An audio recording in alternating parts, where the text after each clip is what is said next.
I live in a really dry, arid area and environment in the world. And as a gardener, you've really got to try and experiment to make a garden that you not only enjoy, but also that you can be creative with and try and grow things that wouldn't necessarily grow in your environment. And I'm a huge fruit eater. I love tropical fruits in particular. And of course, living in an environment where it's dry, it's isolated, and it barely rains, you got your work cut out for you. But I managed to create a microclimate in the middle of the desert, and I'm growing exotic things that you wouldn't necessarily grow here. So before I get into what I've actually grown here, I wanted to explain the whole concept through my own experience of creating a microclimate. As you can see above me here, I've got shade cloth and I've got shade cloth behind me. And on either side, this garden is flanked with shed walls. So it's incredibly protected and isolated.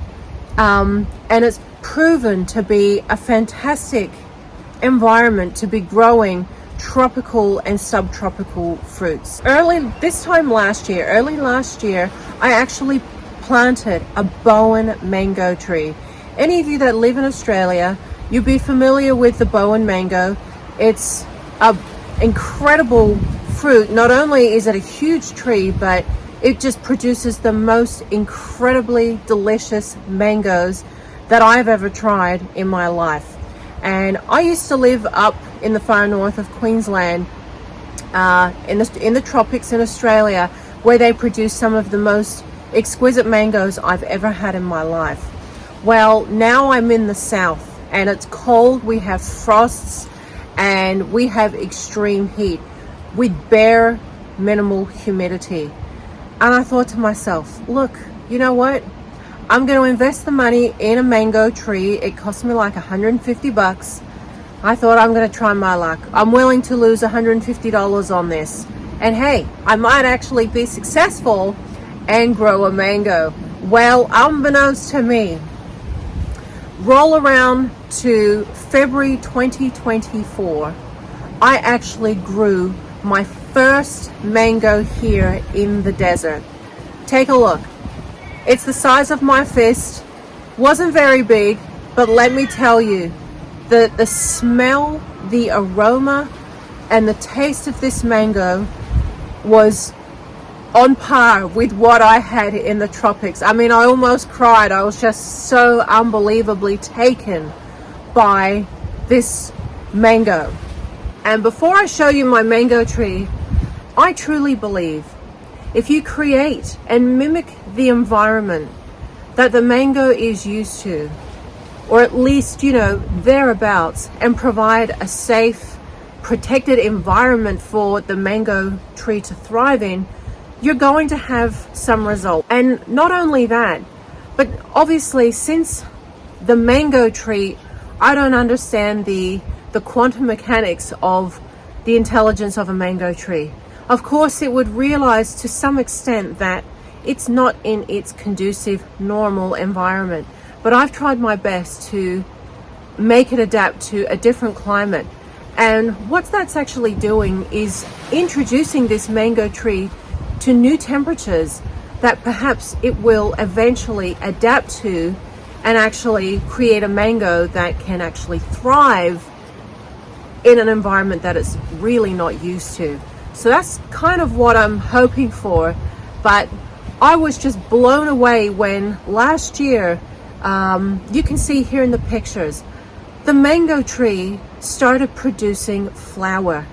I thought, oh my gosh, it's only a small tree. It's only like 3/4 of a meter tall, and it was starting to produce flower. And I was blown away by that this was actually happening. And anyway, I let the insects get in there, and the insects knew. They obviously can smell it. And they were waiting to pollinate these beautiful, tiny little mango flowers. So I let them get on there, and pollinate, but then I had to cover these little flowers because the mangoes started dropping off. Either there were some kind of cicada, well actually it's an insect that is endemic to Mexico, and it was down here. I forgot the name of it, but it was on the mango flowers, and I noticed a couple little bites in the, you know, in the tiny little sand-sized mango blossoms, or at least, you know, the fruits. They were fruits at that point. I thought, oh my gosh, I've got to do something to stop them from being eaten. So I covered them. I covered them with organza bags, like a big, first it was a plastic bag, just like a shopping, you know, just a plastic bag you would get your vegetables in. And then I moved to an organza bag, so there was some air ventilation. And I had 2 mangoes, and one was a little bit bigger than the other, both covered in organza bags. But I took the organza bags off one of them and it dropped off, just as an experiment. I was devastated. I thought, right, that's the last time that I will go a night with not having the mangoes covered with an organza bag. And all the effort, all the time paid off, because eventually that mango grew to, you know, like the ball size of my palm here. And I just could not believe my eyes when that green mango started to turn different shades of, you know, peachy colors and oranges and yellows, and the smell just perfumed this cage in here. I mean, anybody knows, if you've been around a mango that's producing its fruit, it's the most intense, musky, sweet, beautiful smell. And I would just have to come in here 10 times a day and just get a waft of that delicious mango smell. There is no comparison to store-bought mangoes and mangoes that are grown in a garden or in the wild. It's just incomparable. It's a bit like buying an apricot from the store and then having one picked straight from the tree. It's just a black and white difference. So it was just such a surprising success, this mango. And I have tried my luck at growing some other things here. In this cage area, I have some tropical, subtropical passion fruits. I've got about 5 different varieties here. You can see this vine here is the passion fruit plus a loofah mixed. Then I have a gold Panama. I have a red Panama passion fruit, and I have one from my late grandmother's place, which is so strange to me. It's an orange passion fruit with a red center. If anybody knows what this is, please let me know, because I haven't been game enough to try it in case it's, you know, toxic, because some passion fruits have been known to have, like varieties, obviously ones that we don't eat, but some passion fruits have been known to have a high cyanide content. And yeah, I don't really want to be eating anything that I don't actually know if it's okay. But if this passion fruit over here produces, you know, I might just have a dab of it.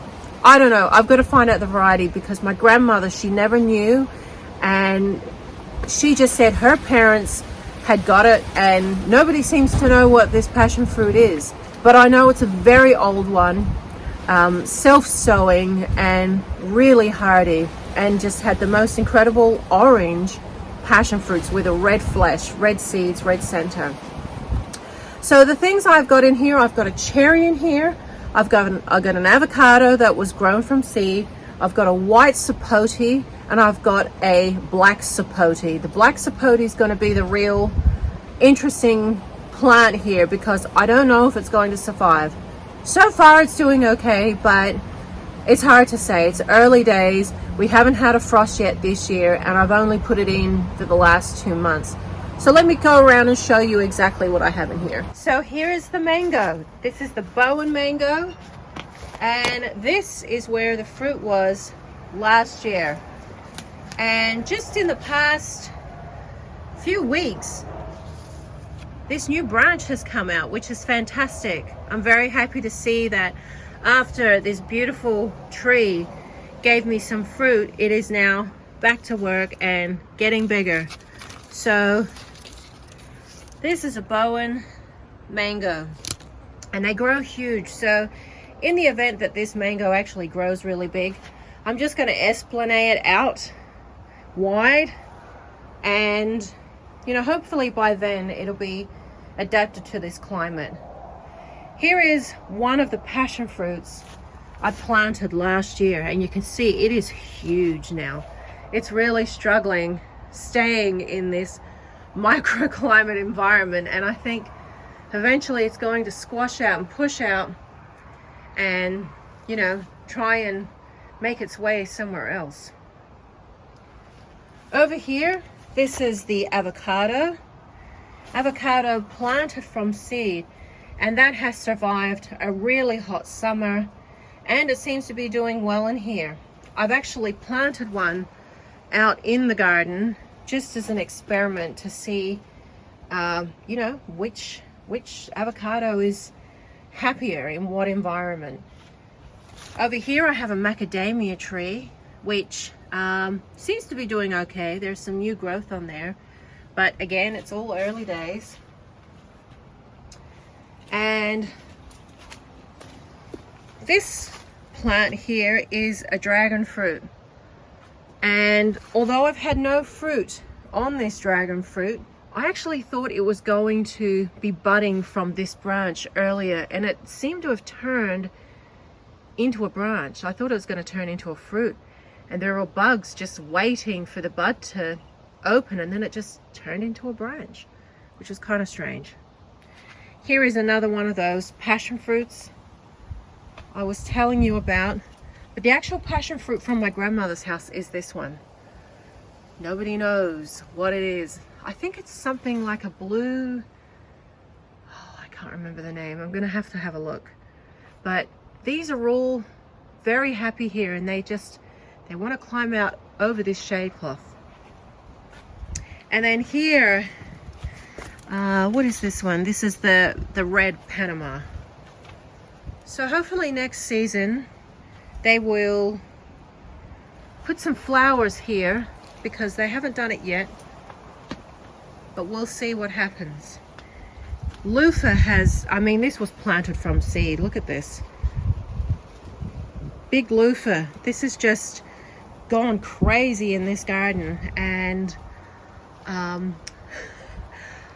don't know if I'm regretful of planting it, because obviously this will be fantastic biomass when it dies out and will be great for building up the soil. But it's just smothered this passion fruit, and it's just, you can see it's very evasive. Here is the white sapote. I absolutely adore white sapote as an edible fruit, and it took a while for those leaves to come out again. So I'm glad the leaves have come out, because there was a moment there I wasn't sure if it was going to survive, but thankfully it has. And over here is the black sapote. It's looking perhaps a little sad.